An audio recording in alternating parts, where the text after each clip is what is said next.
What is happening, y'all? Looks like things still ain't doing too well over there. But the nerdrotic got some info for us. I'm sure it's going to be funny. I'm sure it's going to be informative. So let's check it out. nerdrotic.com. Greetings, you over 870,000 awakening wonders and the 40% who haven't subscribed yet. Yes, part of woke Hollywood is returning to work. The writers are back and they are declaring victory. And instead of, for example, a She-Hulk writer getting a $396 residual check, they're now going to get a $696 residual check. Unfortunately for them, the strike continues. We have reached day 100 of the Screen Actors Guild I heard strike things weren't going too well. And whether we like it or not, you need adult pretenders to make pretend in Hollywood. For now. Like that background?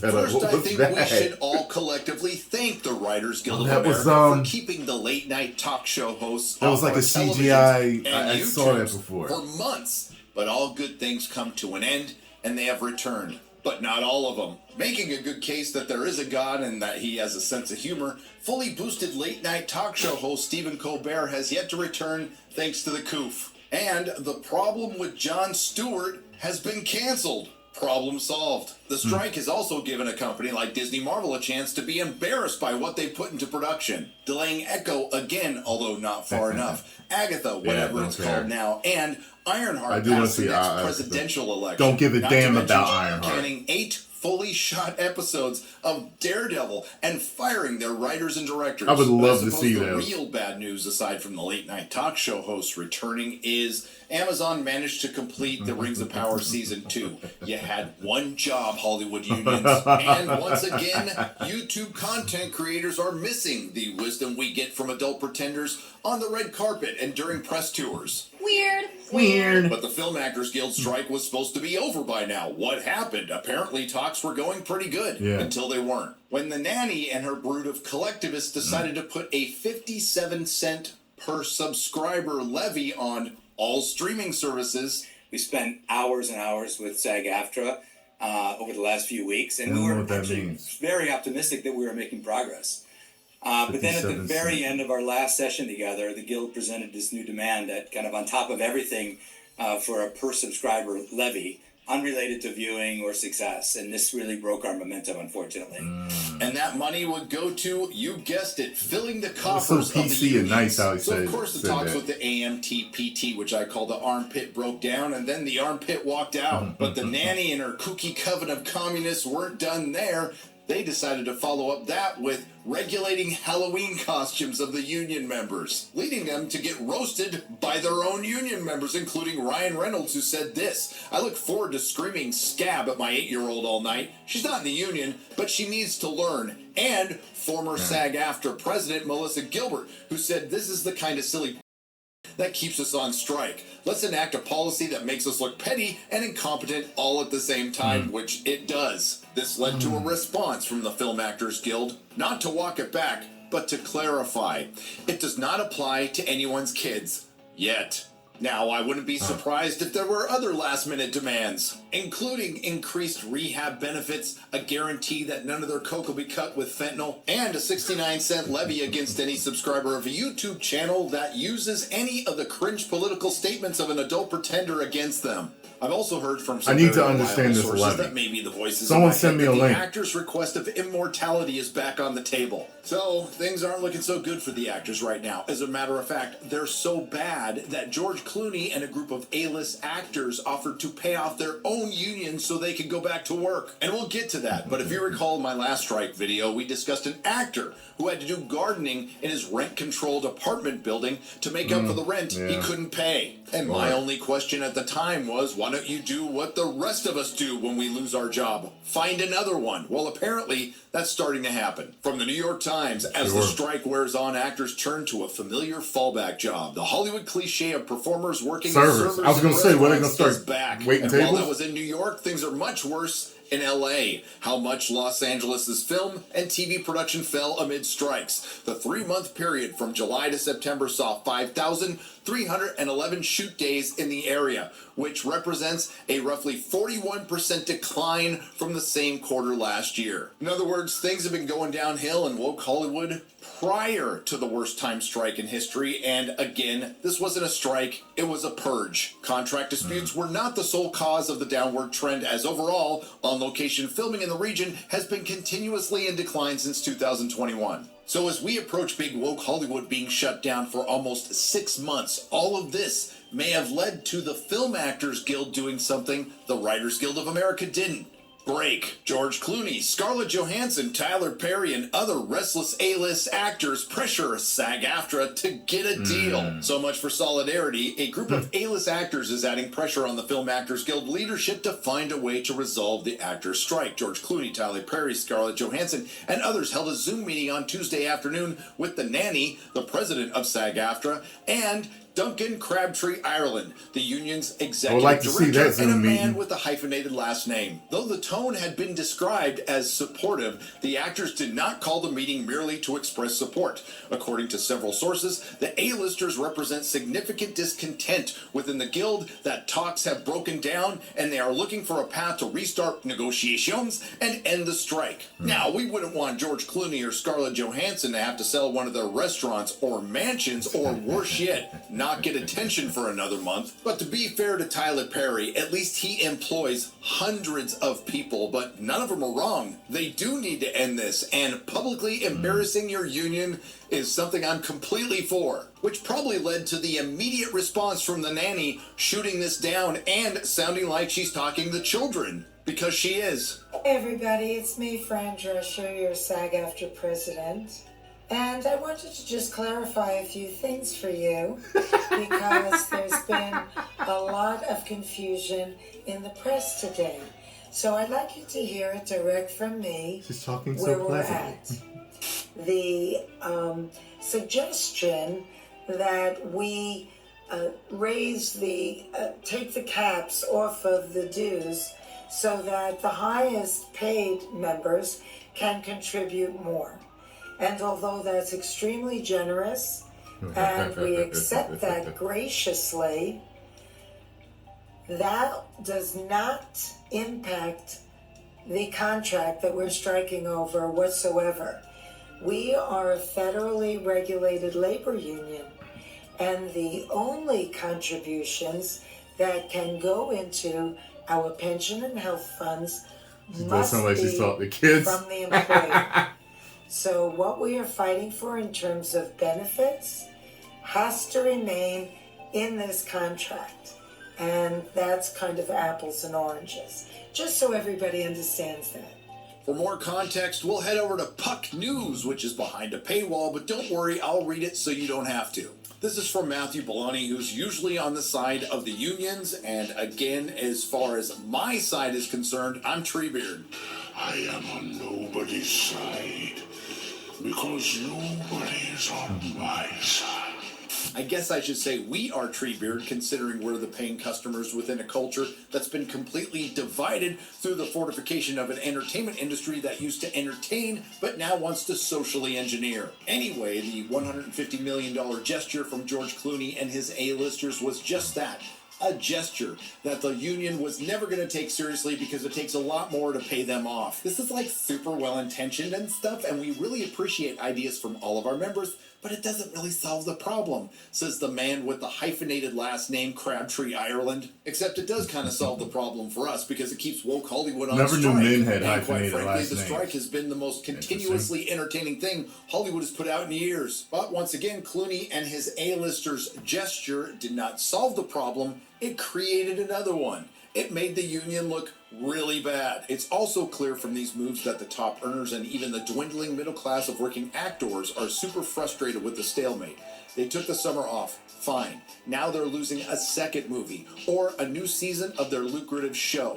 The rest of the industry is also frustrated. After the grueling 148-day writer's strike, many hoped SAG-AFTRA would negotiate gains on a few actor-specific issues, then wrap this up quickly so production can restart by the end of the year. Now everything is getting pushed to 2024 or beyond, and next summer's movie season is in disarray. It's a mess, no matter who you blame. The studios can end this tomorrow. So could the union. According to Puck, the studios will need to settle for some kind of revenue-sharing scheme to resolve the impasse. Well, I sure hope that 57-cent levy per subscriber makes up for the 6 months of lost work for actors, writers, and all the below-the-line workers who don't work for your unions, and prepares an industry to restart for the second time in half a decade. And it may or may not work over the next 2 years if there's any. Like she's going off right there. Let's keep in mind, both I want to see that unions speech. are led and largely represent the interests of the lower earning members, many of whom don't work.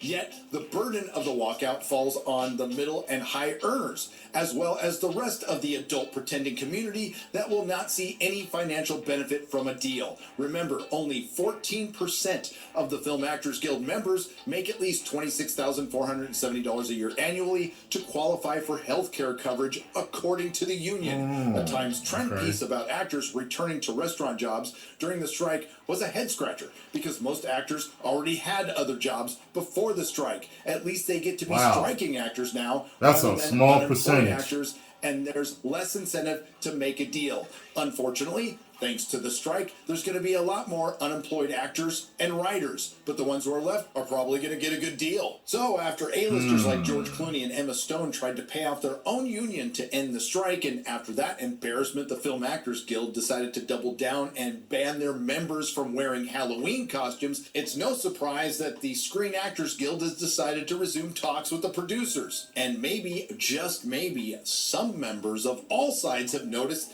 that nobody cares other than getting some mild amusement from this clown show. Yet, now that the strike is winding down, what lies ahead for woke Hollywood? Insiders weigh in. What comes after peak TV? What's the next labor battle? Whose stories will be told? The Hollywood Reporter asks 4 Hollywood players from different quarters of the industry for their predictions on what a post-strike era might look like. The Actors Union and the studios have ceased negotiations for the time being, extending Hollywood's summer of strikes into at least the late fall. Eventually, however, this too must end, right?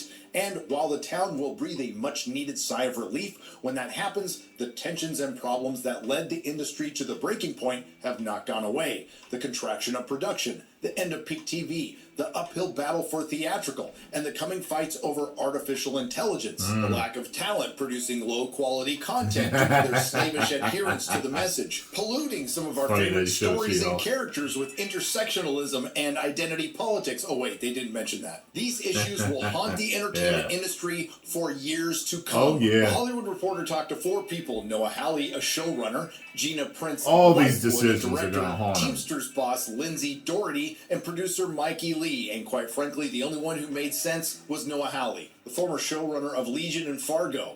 The last 5 years in Hollywood, as in America, have been defined by complexity. That's a nice way to put it. We've seen it both in the sophistication of prestige TV, or the lack of sophistication, and in the labyrinth distribution systems we have to navigate in order to watch it. I think the next 5 years will place the emphasis on clarity. The audience of the very near future, or now, will shy away from entertainment that feels too real, i.e. topical and morally ambiguous. Oh, you mean they want to stay away from on-the-nose political junk and nihilism? Yes. At the same time, the market will consolidate. 500 shows will become 300.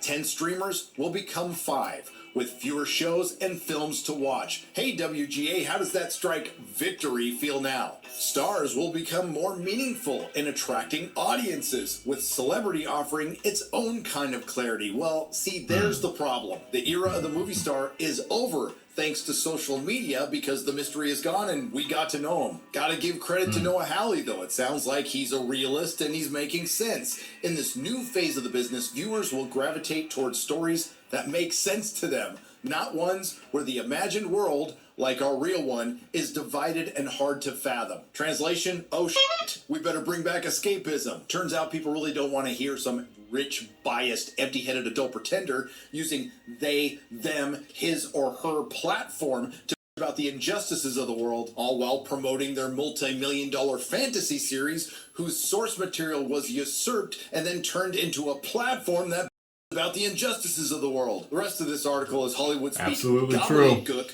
that uses the word diverse 8 times. Now, that does include 6 usages of the word diverse in 2 paragraphs by Gina Prince Bythewood, the director of The Woman King. Despite Noah Hawley making some sense, it looks like woke Hollywood will never learn. In not too short a time, the studios, the Writers Guild, and the Film Actors Guild are going to regret the hell out of this strike. Hell, it was just a few months ago when both the writers and the actors and their representative unions were looking for the government to break up the giant companies that they are now begging to make a deal with. And my good friend Eric July put it best. They're begging to make a deal with the devil. So when the strike eventually ends and it's all said and done, there's going to be half the TV shows, half the movies, half the companies, half the streamers, half the opportunities, based on the system that you in Hollywood imprisoned yourself in. And it's going to have serious repercussions on below-the-line workers and a lot of innocent parties, and this really important thing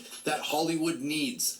The theater. Just look at that list of films coming out through Christmas. It's filled with projected underperformers, including The Marvels, the Hunger Games prequel, and the soon-to-be very first Hollywood box office plop, Aquaman 2. Sure, there's a couple of movies that look good, Silent Night, The Iron Claw, Ferrari, but none of them are going to be box office bonanzas, and honestly, the list looks grim and tired, along with the rest of Tinseltown. I wouldn't have had that suit hanging Disney on the is tired. clothesline. Bob Iger is definitely tired. The like actors Batman's look tired, and quite frankly, the ideas from Hollywood are tired. And the audience is way past tired. A few months ago, I said it was just woke Hollywood fatigue, but now it's something worse. It's Hollywood fatigue. If you like what you heard, please like, share, and subscribe. If you didn't like what you heard, I thank you for listening this long. I will see you in the next video. nerdrotic.com. Great job as usual, Nerdrotic. I tell you this, man. They don't get it together.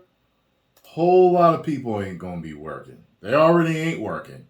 I didn't know only 14% made $26,000 or more to get health care. Wow. That is not a lot. I wonder how many, I want to find out how many members there are in SAG-AFTRA. Then do the calculation and see how many that exactly is, man. It's just like, I guess anything in entertainment, the majority of people that do it aren't the big stars that are making all the money. It's a very small percentage. They're the ones making money, man. Good Lord.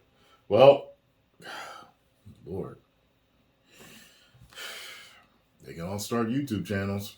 You know what I mean? Post comments down below. Let me know what you all think about the situation. If you enjoyed my thoughts on this and the Nerdrotic, hit the like button, subscribe, and share. Scare. Ooh. For October. Halloween. You go over and subscribe to the Nerdrotic. Tell Tyrone Magnus sent him. I can't talk. I don't know what's going on. 10 million subscribers.